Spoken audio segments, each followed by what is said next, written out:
بسم الله الرحمن الرحيم والتين والزيتون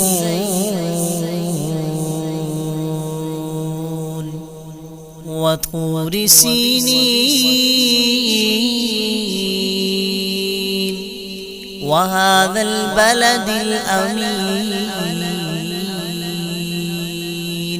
لقد خلقنا الإنسان في أحسن تقويم ثم رددناه أسفل سافلين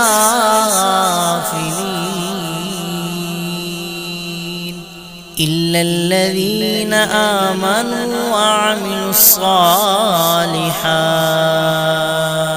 فلهم أجر غير ممنون